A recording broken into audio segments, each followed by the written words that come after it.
할렐루야! 참 코로나19 상황에서 그래도 발전된 뉴미디어의 혜택으로 이렇게 현장에서도 예배드리지만은 온라인으로 이렇게 예배할 수 있는 것도 참 감사하다. 그래서 정말 모든 영광 하나님께 올려드립니다. 사람에게 있어서 모든 인간이 추구하는 게 행복이에요. 그런데 행복이라고 하는 학문 자체가 없었습니다.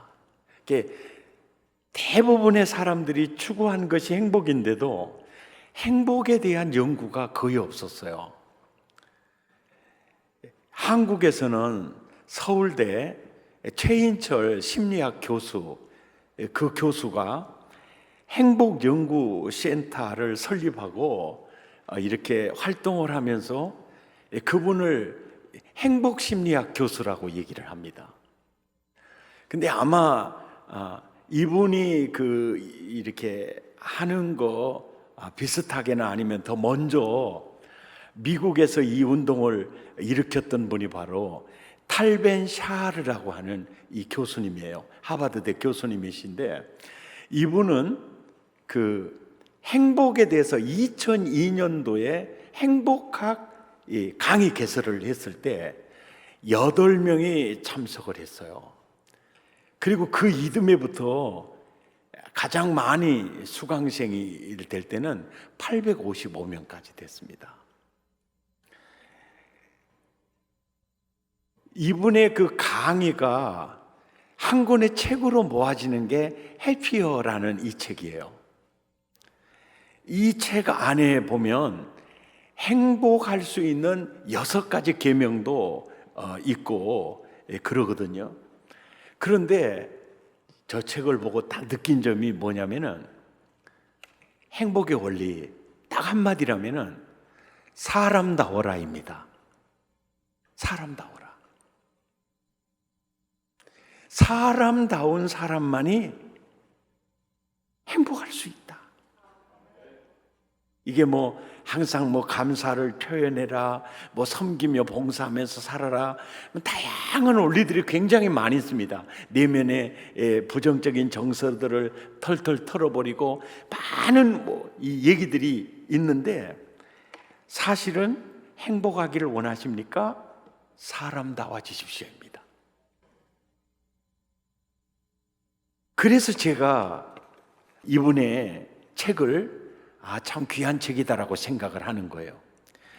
이 책을 보면은요, 꼭 무슨 생각이 드느냐면은 성경을 해석해 놓은 것 같은 느낌을 받아요. 왜 그럴까 봤더니 이 사람이 이스라엘 사람이에요. 히브리 사람이에요. 그러니까 이 히브리인으로 태어나서 그냥 성경을 떠나지 않는 사람이에요. 그리고 학교에 가면 성경 과목이 굉장히 우선한 학교 출신이에요. 그러다 보니까 이분의 그 지식에서 성경을 빼놓고는 생각할 수가 없어요. 그러다 보니까 이분의 그 메시지마다 마치 성경을 해석해 놓은 것 같은 느낌을 받는 거예요. 제가 이분의 이 원리를 보고 다 깨달은 게 뭐냐면은 그래서 이건 하지 마라, 너 이렇게 살아라, 자꾸 이 말씀을 계속 반복해서 성경에서 말하고 있잖아요. 한마디로 하면 너 사람다워져야 돼. 너 사람다워져야 돼. 그래야 너 행복한 인생이 될 수 있어. 그러니까 우리가 행복하기를 가장 바라시는 분이 우리를 창조하신 하나님이시거든요. 그러니까 십계명을 주시는 거, 율례를 주시는 거, 그 포커스가 바로 너 사람다워져야 네가 행복한 인생이 될 수 있어. 이분의 책을 통해서 딱 깨달은 게 바로 그거예요. 그래서 하나님이 우리에게 계명을 주시고 율례를 주시고 산상수훈을 주시고 다양한 서신서를 통해서 이렇게 살아라, 이렇게 살면 안 된다, 귀찮을 정도로 말씀하신 포커스가 여기에 있었구나, 그거를 깨달을 수가 있었어요. 그래서 오늘 본문을 더 깊이 볼 수 있게 됐죠. 어느 분이 돌아가시면서 자녀들에게 유언을 남겼어요. 근데 그 유언이 참 희한해요. 사람 인자 8개요. 사람 인자 8개. 장례식을 치르고 도대체 이 유언이 무슨 유언인가? 당시에 좀 학자다, 또 사표다, 많은 분들을 찾아가도 이걸 해석해 주는 사람이 없어요. 그런데 어떤 분을 만났는데 이 얘기예요. 너무 확신 있게 얘기를 하는 거예요. 이 사람 인자 8개란 이렇게 이제 사람자를 한번 씌워보세요. 8이 나오는가 씌워보세요. 그러고 이제 하는 거예요. 사람들이 사람을 보고 사람이라고 하는데, 사람이면 다 사람이냐? 사람다워야 사람이지. 딱 8개가 맞는 거예요. 마스크는 쓰고 계셔도요, 웃음 나오면 웃으세요. 그러니까 가장 멋진 유언을 남긴 거예요. 여러분 봐보세요. 주변에 있는 사람들을 2종류로 나눌 수 있어요. 첫째, 사람다운 사람. 둘째, 사람답지 않는 사람으로 나눠져요. 딱 2종류로 나눠져요. 그런데 사람답지 않은 사람에게서 행복을 찾을 수가 없어요. 교만해요. 자기밖에 없어요. 이웃이 없죠. 행복이 없어요. 그리고요, 자기밖에 몰라요. 이웃도 없어요. 그 사람은 행복 없어요. 또 돈밖에 몰라요. 그 사람 부자 돼도 행복이 없어요. 왜? 더 가져야 되니까. 그리고 부정적인 감정에 완전히 묶인 사람이 있어요. 예를 들어 시기심에 묶여 있는 사람도 있고요. 또 미움에 묶여 있는 사람도 있고요. 또 원망에 아주 묶여 있는 사람도 있고요. 분노에 묶여 있는 사람도 있어요.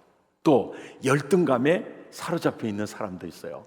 부정적인 정서에 완전히 묶여 있어요. 그러니까 그 사람의 부정적 감정이 그 사람을 이끌어가니까 사람다울 수가 없죠. 그 사람 행복이 없어요. 우리 주변에 보면 사람다운 사람에게 행복이 있어요. 그래서 모세가 가르치는 선민 수업의 교과 과목이에요. 바로 사람다운 사람 만들기가 있어요. 모든 율법을 주신 목적이 바로 사람다운 사람 만들기에 있어요. 그렇다면 사람다운 사람의 기준이 뭘까요? 그 기준은요, 창세기 1장 27절이에요. 아담과 하와가 범죄하기 이전에 하나님의 형상대로 지어진 그 자체가 완전히 사람다운 사람이에요. 그 사람다운 사람의 기준이에요. 그런데 사람다운 사람이 창세기 3장에 죄가 들어가요. 그때부터 사라지는 게 뭐냐? 하나님의 형상이 사라져요. 하나님의 성품이 사라져요. 하나님의 인격이 사라져요. 그러니까 창세기 6장 3절에 하나님이 그래요. 육체가 되었구나. 육신이 되었구나. 뭐가 사라진 거예요? 하나님의 형상은 사라져버리고 동물만 남았다는 거예요. 육체가 되었구나. 그러니까 하나님의 형상이 무너져 내리고 하나님의 인격이 사라지고 하나님의 성품이라고 하는 흔적도 없을 때, 그때 야, 너희가 육체가 되었구나. 그럴 때 창세기 6장 5절 6절에 보세요. 그 인간이 어떻게 됩니까? 죄악이 관영하게 돼요. 그러면서 마음으로 생각하는 모든 계획이 동물적이고 항상 악할 것을 보시고 사람 지으셨음을 한탄하게 돼요. 인간미란 흔적을 찾아볼 수가 없어요. 인간미, 인간의 아름다움은 찾아볼 게 없어요. 하나님의 형상이 무너져 내리고 하나님의 성품과 인격을 흔적도 찾을 수가 없을 때 육체가 되었구나. 하나님의 탄식과 하나님의 괴로움을 볼 수가 있어요. 그래서 시편 기자는 49편 12절에 이런 얘기를 해요. 사람은 존귀하나, 사람이 왜 존귀해요? 하나님의 형상 때문에 존귀해요. 그런데 그 형상이 사라지고 나니까 멸망하는 짐승 같구나. 예. 사탄의 회의에서요, 어떻게 하면 인간의 행복을 도둑질하고 인간을 무너뜨리며 그들을 멸망 속으로 그들을 빠뜨릴 수 있겠느냐, 좋은 방안을 한번 발표해봐라. 그럴 때 좋은 수가 있습니다. 그래, 뭐냐? 사람으로 하여금 정욕에 사로잡혀서 무너뜨리면 됩니다. 육신의 정욕에 사로잡히고 이생의 자랑에 사로잡히고 안목의 정욕에 사로잡혀서 인생을 파괴시킬 수 있습니다. 그러니까 또 한 쫄개가, 저도 좋은 수가 있습니다. 사람으로 하여금 교만하게 해서 눈에 보이는 것이 없게 만들면 됩니다. 교만하면요, 눈에 보이는 것이 없어지고요, 귀가 막혀집니다. 그리고 교만하는 순간 사람은 불행해지게 돼 있어요.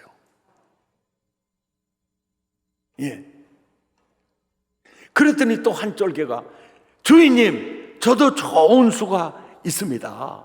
모든 인간으로 하여금 탐욕에 사로잡히게 해서 인간을 쌍그리 무너뜨릴 수 있습니다. 그래요. 사람이 탐욕에 사로잡히면요, 눈에 보이는 것도 없고요, 그 탐욕 쫓아가다가 인생이 완전히 망가지거든요. 또 다른 좋은 방안이 없느냐? 그러니까 또 한 쫄개가, 있습니다. 그게 뭐냐? 죄를 인정하지 않게 하는 겁니다. 그래서 요즘 가만히 봐보십시오. 법을 공부한 법률학자들이요, 물론 그러지 않은 분도 물론 계시지만은 법을 잘 이용해서요, 기가 막히게 범죄하는 사람들이 많아요.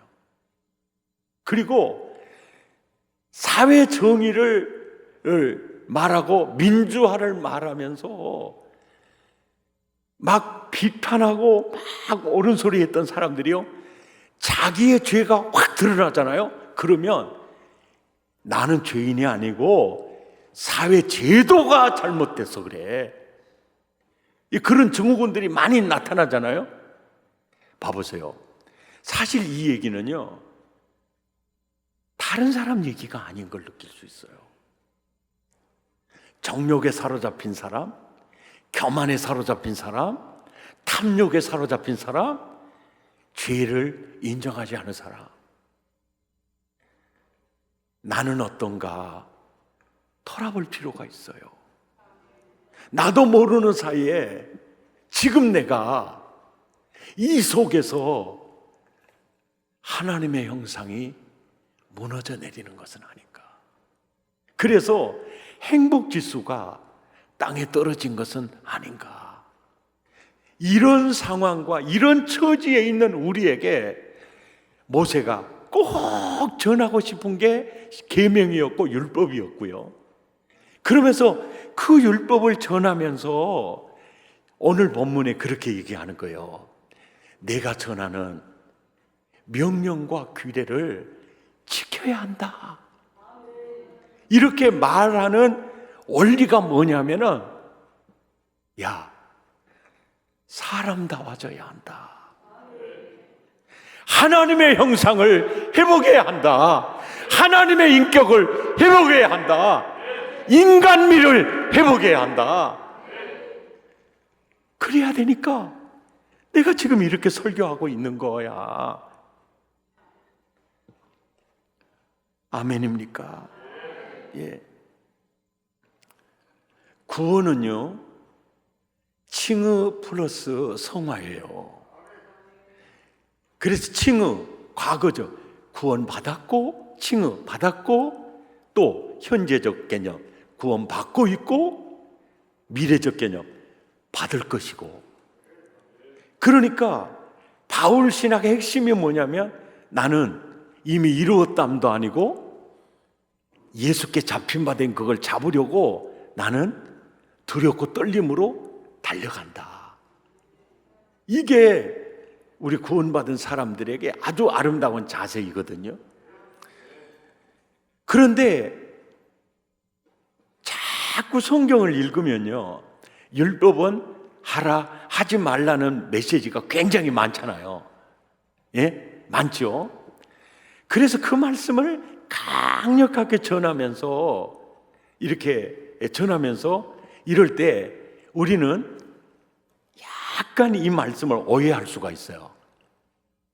그래서 구원 이꼬로 칭의 플러스 성화니까 성화되는 과정에서 어느 정도 카트라인이 있는 거 아닌가. 그리고 그 카트라인의 기준을 내가 충족시켜줘야 되지 않을까로 달려가면 율법의 덫에 걸려요. 예, 율법의 덫에 걸려요. 그렇다고 그래서 우리 구원받아서 칭 하나만을 가지고서 방종해도 안 돼요. 여기에서 성경을 이해하는데 아주 중요한 부분이 있어요. 여호와께서 오늘 내가 명하는 명령과 규례를 지킬 것이 아니냐. 이것은 구원을 위해서 지금 이 메시지를 하는 게 아니에요. 왜요? 구원은요, 율법의 행위로 구원을 얻을 육체는 이 땅에 존재하지 않아요. 따라서 합시다. 오직 은혜, 오직 예수, 오직 믿음으로만 우리는 구원받을 수 있어요. 아멘입니까? 그렇다면 내가 명하는 명령과 규례, 왜 이게 필요하냐? 필요한 이유, 이 본문 자세히 보세요. 오늘 내 행복을 위하여요. 그러니까 하나님의 구원받은 하나님의 선민에게 내가 명하는 명령과 규례를 지킬 것이 아니냐? 이 말하는 이유가 뭐냐면 구원받기 위해서가 아니라 이미 구원받은 하나님의 선민에게 주시는 이 메시지는요, 야, 너 사람다워져야 돼. 무너진 하나님의 형상이 회복돼야 돼. 왜요? 그래야 너 행복해질 수 있어. 아멘입니까? 이게 포커스예요. 그러니까 그 탈벤 샤르 교수가 성경을 제대로 봤던 거예요. 인간의 행복은 인간을 창조하신 하나님의 말씀에 비추어서 인간미를 회복할 때, 다시 말해서 육체가 됨이라, 그 인간이 하나님의 형상을 회복할 때, 아멘입니까? 그때 인생은 행복할 수 있어. 그래서 이 사상이 바울 신학이에요. 바울 신학입니다. 바울이 열심히 사역하는 목적이 갈라디아서 4장 19절에 나와요. 내가 복음을 전하고 율례를 막 가르치고 서신을 통해서 내가 막 편지를 보내는 이유는 바로 그리스도의 형상이 이루어지기를 위해서 내가 해산의 고통처럼 힘들지만 내가 이 사역을 하고 있다. 그리스도의 형상을 담도록. 그리스도의 형상이 뭡니까?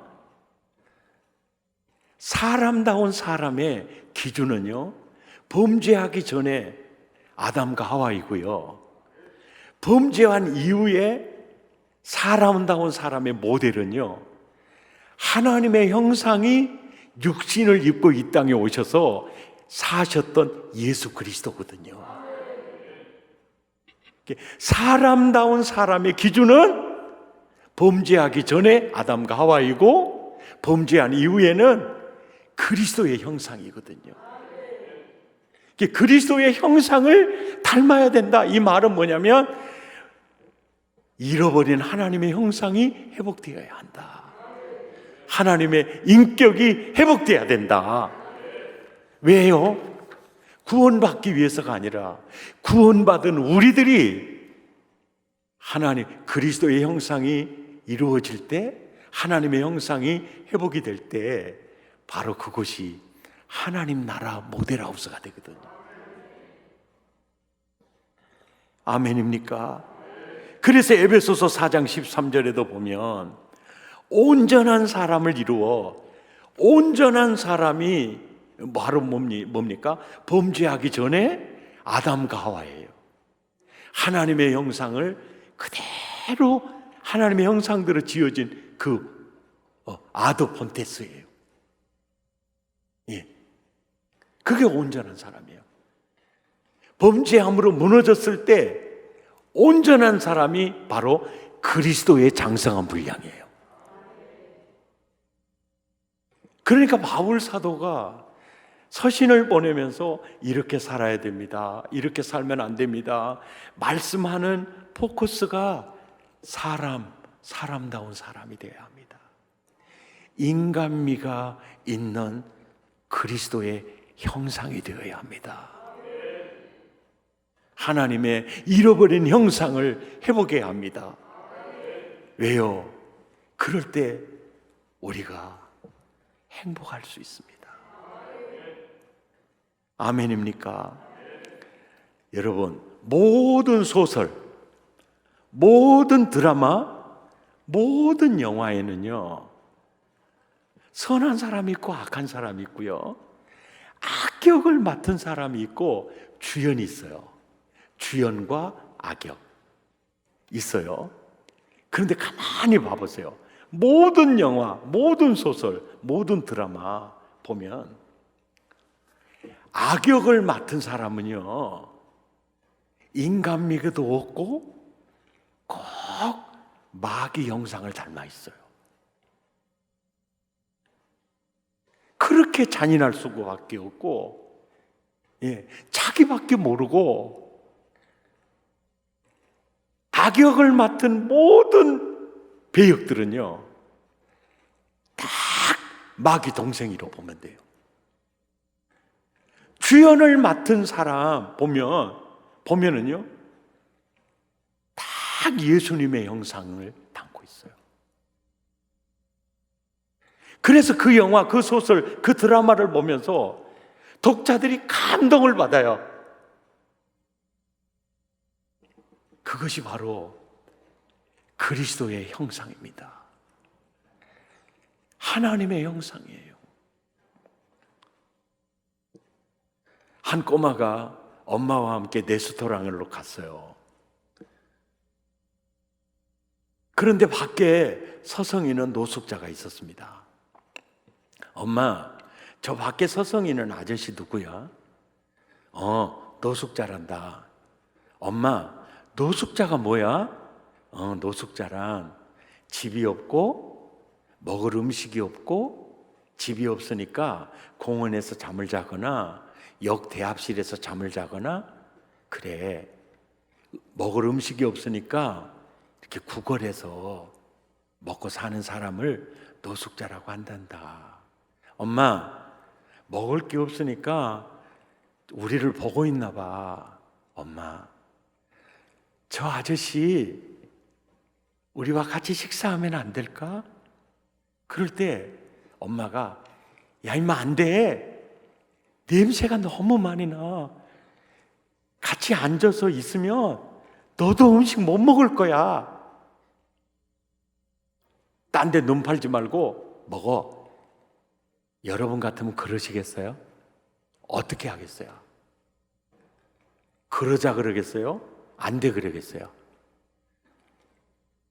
마스크는 쓰고 있어도 말을 좀 하세요. 분명히 그러자 했을 거예요. 왜요? 내 자식 잘 키우고 싶었겠죠. 그러자 했을 거예요. 아저씨 마음껏 드세요. 마음껏 드세요. 그럴 때 치즈버거 하나 시키니까 마음껏 드시라니까요. 그러니까 나중에 베이컨 하나 더 시켜요. 그러니까 미안했던지 많이 안 시켜요. 나오자마자 막 먹는데 아저씨 감사기도 하고 먹어야죠. 그리고 이제 어린이집에서 배웠던 날마다 우리에게 간식을 주시는 노래하고 그리고 두 손 모으고 감사 기도를 드리고 예수 이름으로 기도합니다. 아멘. 끝나고 눈을 뜨는 순간 노숙자의 눈에서 눈물이 주르르 흐르고 있었어요. 이 꼬마가요, 하나님의 형상을 지니고 있었어요. 그래서 우리 예수님이 어린아이와 같이 되지 아니하면 너 하나님 나라 볼 수 없다. 그리스도의 형상, 어린아이 다 같은 개념인 것을 알 수 있어요. 아멘입니까? 그 광화문 교보빌딩의 현수막은요, 주로 좋은 작품을 공모해서 몇 개월을 저렇게 걸어요. 그 광화문을 찾는 사람들은 저 현수막 굉장히 감동이 많이 되는 현수막이에요. 이번에 대학생 공모에서 뽑힌 작품이에요. 세상 풍경 중에서 제일 아름다운 풍경, 모든 것들이 제자리로 돌아오는 풍경. 이건 시가 아니고 시인과 촌장의 풍경이라는 노래 가사 전문입니다. 노래 가사가 길지 않죠. 노래 가사가 짧은 것은요, 깊이 주는 메시지가 굉장히 깊이 들어가요. 그런 효과가 있어요. 이 가사 계속 반복해요.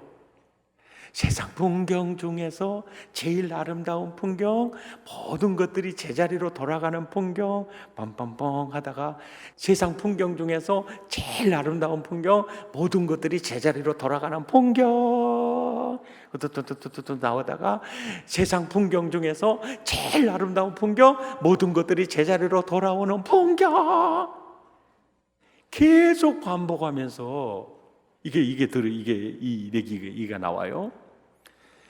이 시인과 촌장은요, 지금 백석대학교 실용음악 교수고 목사 안수를 받았어요. 그래서 이분의 그 노래 가운데는 사실은 복음을 담는 노래가 많이 있어요. 성경을 담고 그걸 얘기하는 노래가 많이 있어요. 이 노래도 그 중에 하나예요.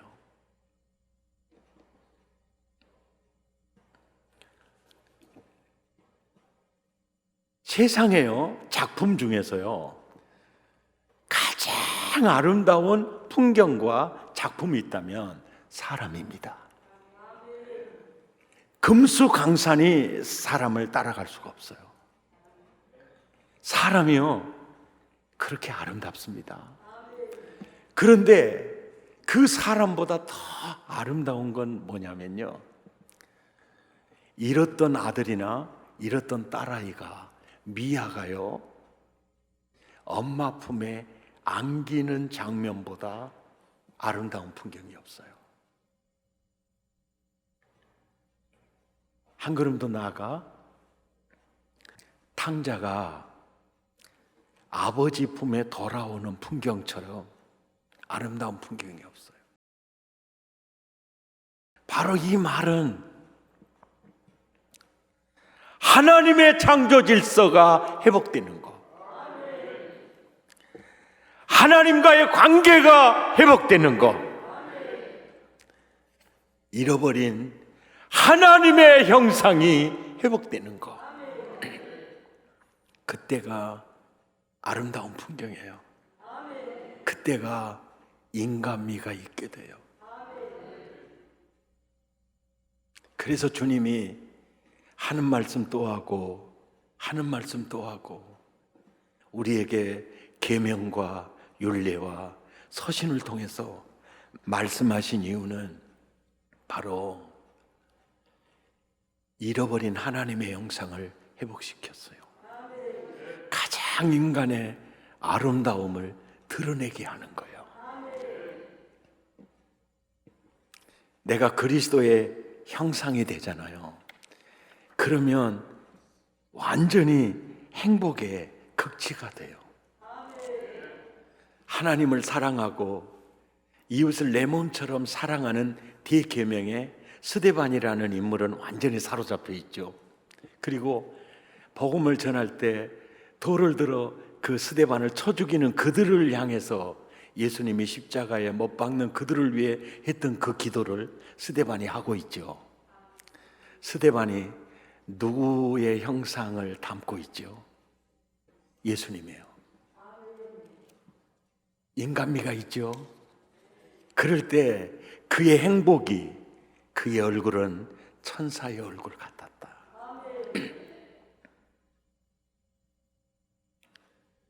오늘 말씀에 오늘 내 행복을 위하여 명하는 명령과 규례를 지킬 것이 아니냐, 말씀을 따라 살게 되면 사라졌던 하나님의 형상이 회복이 돼요. 아멘입니까? 그리스도의 형상이 이루어질 때 하나님 나라의 모델하우스가 돼요. 그러면 내가 행복해지죠. 나와 함께 사는 사람이 행복해지죠. 나를 만나는 사람마다 행복해지죠. 그래서 따라서 합시다. 행복한 세상은 행복한 사람만이 만들 수가 있어요. 그러니까 이런 선교적 시야 속에서 동조야, 오늘 너의 행복을 위하여 명하는 명령과 규례를 지켜 행해라. 그러면 무너진 하나님의 형상이 회복되면서 하나님의 나라 모델하우스가 될 거야. 그러면 너를 통해서 네 가정, 너의 이웃, 세상이 하나님의 나라가 될 거야. 그러니까 오늘 내 행복을 위하여 명하는 명령과 규례를 지키라는 말씀 속에 나의 행복도 있지만 세계 복음화가 있는 거예요. 마태복음 5장 16절의 역사, 너희가 세상의 빛이라. 너희가 세상에 내 아들이다. 너희가 세상에 하나님 나라야. 세상 사람들이 너를 보고 너의 아름다움을 보고 너희 아버지께 영광을 돌리게 될 것이다. 아멘. 슈바이처 박사가 아프리카 선교 사역을 마치고 귀향할 때 그 선교 본부에서 마중을 나갔어요. 우리 박사님 아마 기차를 타고 오시는데 1등 칸에 계시겠지. 그리고 1등 칸을 갔는데 안 계세요. 그래서 부랴부랴 내리기 전에 가려고 2등 칸에 갔는데 안 계세요. 그리고 3등 칸을 향해 가는데 3등 칸에서 내리셨어요. 아유, 박사님 왜 3등 칸을 타셨어요? 이게 이제 슈바이처 박사의 유머입니다. 예, 4등 칸이 없어서 탔어요.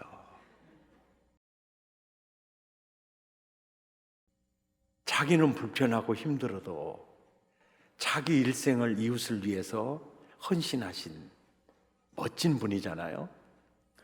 우리는 그 어르신을 향해서 인간미가 있다고 그러죠. 사람답다라고 얘기합니다. 그 사람에게 행복이 있는 거예요. 아멘. 바위에 새겨진 총신대학교 교훈이 있어요. 목자가 되어라, 그래서 성자가 되어라, 학자가 되어라 보다 가장 먼저 신자가 되어라. 이 신자가 되라는 말은요, 하나님의 형상을 지닌 사람이 되라는 개념을 담고 있어요. 요즘 코로나19에 감염이 되는 교회들도 있잖아요. 그런데 이런 뉴스들 들어보셨죠? 아무개가 동선을 속였다는 거예요. 이 거짓말로 동선을 말함으로 방역에 너무 힘들고 있다는 거예요. 그때 그 소리가 정말 듣기 싫은 소리예요. 그냥 불신자 같으면 거짓말을 해도 그러려니 하잖아요. 그런데 그래서는 안 될 지도자들이 그렇게 얘기를 할 때 이 교훈 생각이 나는 거예요. 그래서 전도자, 성자, 목자가 되기 전에 그래 사람 되라고 했구나. 사람은 누구나 실수할 수 있고 잘못할 수 있어요. 사람은요, 잘못했다, 실수했다, 그래서 그 사람의 위신이 꺾이는 게 아닙니다. 왜요? 누구나 실수할 수 있고 잘못할 수 있으니까요. 근데 그 뒤처리가 변명해서도 안 돼요. 거짓말해서도 안 됩니다. 정말 정직해야 돼요. 제가 실수했습니다. 나는 옳다고 생각했는데 이게 잘못됐군요. 이해와 용서를 구합니다. 그 사람에게는요, 누구도 침을 뱉을 수가 없어요.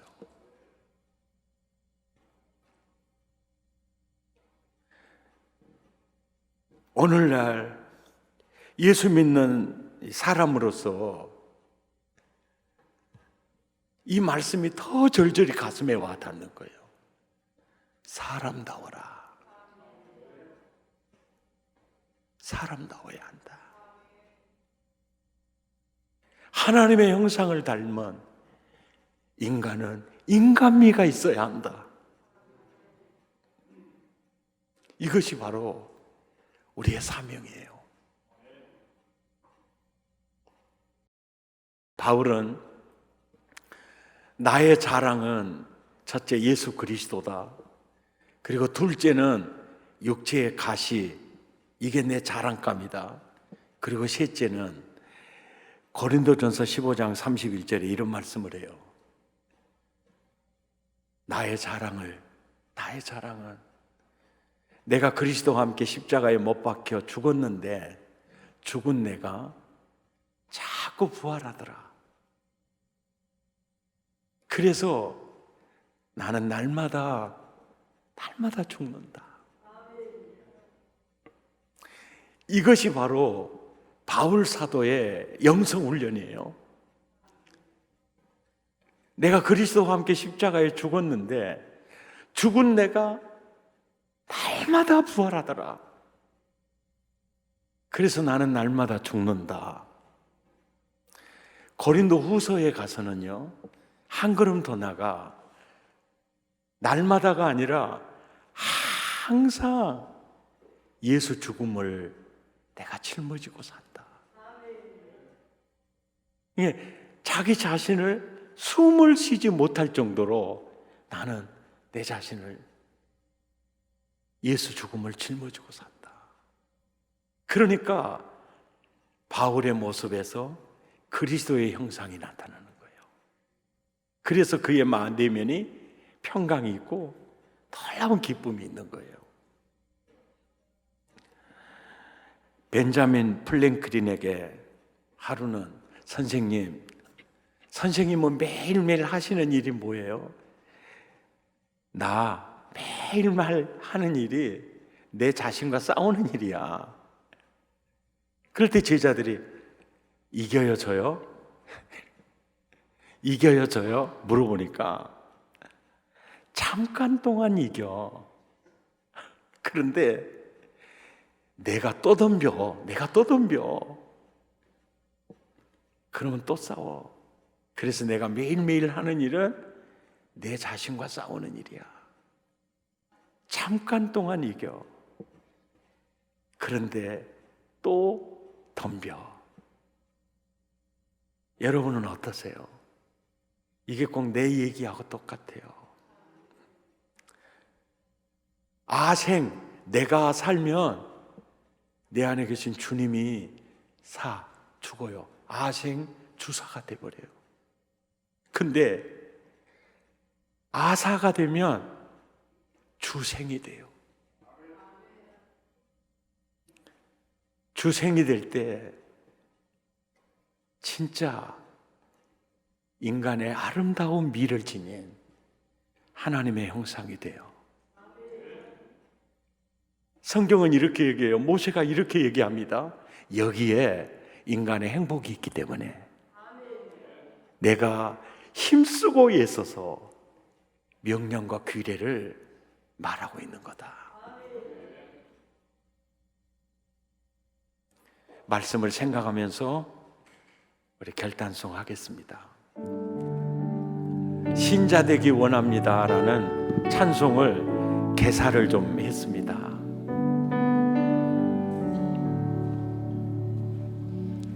사람 되기 원합니다. 진심으로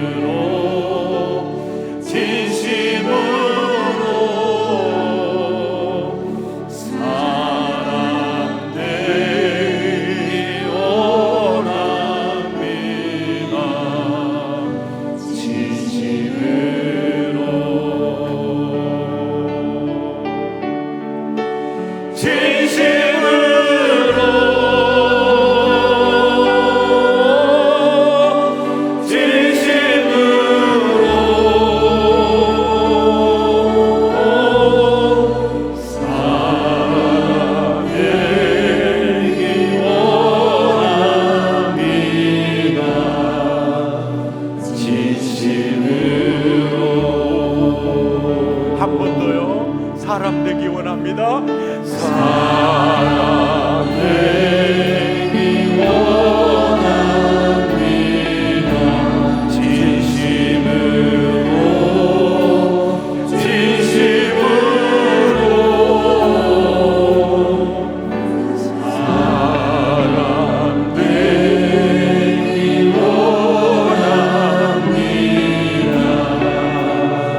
입술을 열어 함께 기도하기 원합니다. 무너진 하나님의 형상이 회복되기를 원합니다. 그리스도를 닮는 가장 인간미가 있는 하나님 나라 모델하우스로, 사람다운 사람으로 주여 빚어지기 원합니다. 성경 말씀마다 사람다워지기를 원하고 행복한 하나님의 나라 모델하우스 되기 원해서, 그래서 세계복음화를 이루기 위해서 주시는 말씀임을 깨닫게 하옵소서. 주여 그리스도의 형상으로 나를 빚어 주옵소서.